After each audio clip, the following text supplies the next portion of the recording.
سلامونه ستړي مشئ وخت مو په خیر تاسې ته د زیرو نیوز څلرفیش څخه د نن ورځې د مهمو خبرونو ټولګي ته ښه راغلاست وایو.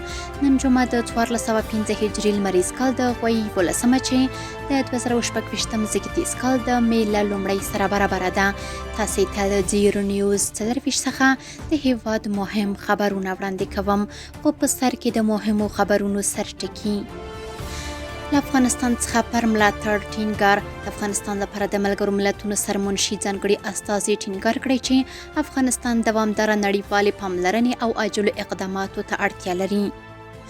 د ملګرو ملتونو له لوري د افغان خبریالانو د خوشي کېدو غوښتنه. ملګرو ملتونو له اسلامي امارت غوښتي چې ټول بندي خبریالان ژر تر ژره او بې له شرطه خوشي کړي.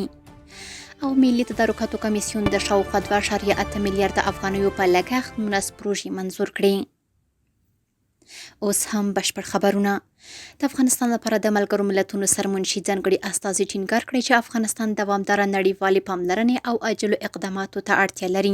د افغانستان لپاره د ملګرو ملتونو سرمنشي ځانګړي استازي سفیر طارق علي بخي د افغانستان په اړه د همغږۍ جلې په غونډه کې چې پرون په استانبول کې ترسره شوه ټینګار کړی چې افغانستان له یوې حساسې مرحلې څخه تیریږي چې دوامداره نړیوالې پاملرنې او د عملي او عاجلو اقداماتو ته اړتیا لري څو د خلکو کړاوونه کم او اقتصادي وضعیت ثبات ومومي.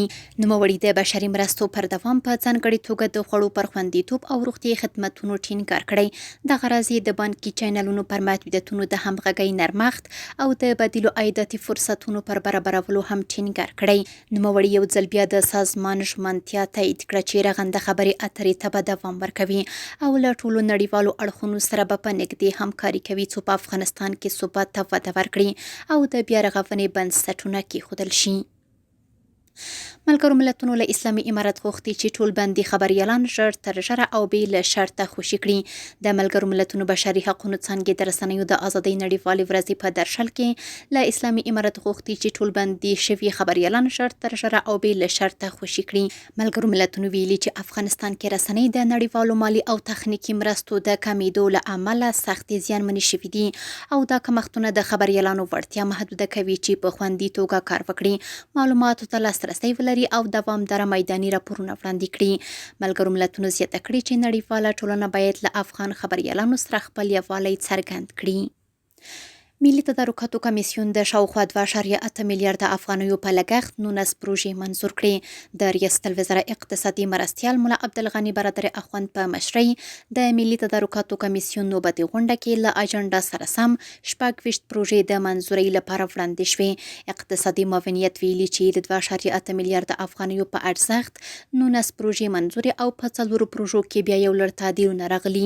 همداراز د یوې پروژې په اړه ټاکل شوې کمیټې ته دنده سپارل شوې څو د پروژې تدارکاتي پروسه او قیمت بیا ځلې وارزوي. ترڅنګ د یوې بلې پروژې په اړه کمیټې ته دنده سپارل شوې څو په شرایطو د برابرو شرکتونو سره د پروژې په اړه د ورکړل شوو قیمتونو په اړه مذاکرې وکړي. او همداراز یوه پروژه بیا ځلې ازادې داوطلبۍ ته وړاندې شوې. په منظور شوو او تعدیل شویو پروژو کې د مخابراتي وسایلو، سړک جوړونې، برېښنا رسونې او توزیع او یو شمېر نورو برخو پروژې شاملې دي چې د اسلامي امارت له لوري تمویلېږي. زلمی خلیلزاد د نجونو او ښځو په اړه د یونیسف راپور ته د اسلامي امارت مشرتابه د جدي ځواب غوښتنه کړې. د افغان سولې لپاره د امریکا پخواني ځانګړي استازي زلمی خلیلزاد د اسلامي امارت له مشرتابه غوښتي چې د افغان نجونو او ښځو په اړه د یونیسف راپور ته په واقعي او بنسټیز ډول ځواب ووایي. خلیلزاد په خپلو څرګندونو کې ویلي هغه راپور چې تر 2013 کال پورې د ښځینه ښوونکو او روغتیايي کارکوونکو د پام وړ کمښت ته اشاره کوي د اندېښنې وړ دی او د هیواد پر راتلونکي به ژورې اغیزې ولري. نوموړي پوښتنه کړې چې آیا د اسلامي امارت مشرتابه له د احتمالي پایلو څخه خبر دی او کنه د دې ستونزې د حل لپاره کوم عملي تدابیر په پام کې لري. هغه زیاته کړې که چیرې د دغې ستونزې د حل لپاره جدي ګامونه وانخیستل شي نو دا پر افغان ټولنه ناوړه اغیز پرېږدي. دا په داسې حال کې ده چې د ملګرو ملتونو د ماشومانو صندوق یا یونیسف خبرداری ورکړی که د نجونو پر زده کړو او د ښځو پر کار محدودیتونه دوام وکړي افغانستان به تر 2013 کال پورې له 25,000 څخه د زیاتو ښځینه ښوونکو او روغتیايي کارکوونکو د لاسه ورکولو له خطر سره مخ شي. او وروستی خبر همدا چې افغان پلاوي د اوسپنې پټلۍ ترمنځ د همکاریو سازمان کنفرانس کې د ریل پټلۍ همکاریو پر پراختیا ټینګار کړی. د قزاقستان په پلازمینه استانه کې د اوسپنې پټلۍ ترمنځ د همکاریو سازمان 40م کنفرانس کې د اسلامي امارت په استازیتوب د ټولګټو وزارت د اوسپنې پټلۍ مرستیال مولوي محمد اسحاق صاحبزاده په مشرۍ یو پلاوي ګډون کړی و. ټولګټو وزارت ویلي چې په یاد کنفرانس کې د هیوادونو ترمنځ د ریل پټلۍ همکاریو پر پراختیا، د ټرانزیټي لارو پر ښه والي، د سوداګرۍ لپاره د اسانتیاوو پر برابرولو او همدارنګه د ریل پټلۍ د نوې ټکنالوژۍ عصري کېدو او د سیستمونو د پیاوړتیا په اړه خبرې شوي، څو د اسیا او اروپا ترمنځ د توکو لیږد رالېږد لا چټک او اسانه شي. د ټولګټو وزارت د اوسپنې پټلۍ مرستیال د یادې غونډې په څنډه کې د قزاقستان د اوسپنې پټلۍ له مشر، د دغه هیواد د ټرانسپورټ وزارت له مرستیال او د آذربایجان د اوسپنې پټلۍ له مشر سره یې د جلا جلا لیدونو پر مهال د حیرتان او تورغونډۍ بندرونو د ظرفیت لوړولو او د تاجکستان د شیرخان بندر له لارې د ګډو انتقالاتو د پراختیا په اړه خبرې شوې دي.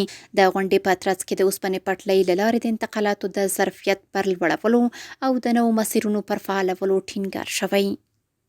کورني خبرونه هم دومره و. د بهرنیو او سپورټي خبرونو لپاره زموږ پاڼې وڅارئ. په خواله رسنیو باندې فیسبوک، انسټاګرام، ایکس یا پخوانی ټویټر، یوټیوب او ټیک ټاک زموږ خپرونې خوښې او موږ تعقیب کړئ. آدرس یې 0 نیوز 24 تر سبانۍ خپرونې. د الله پامان.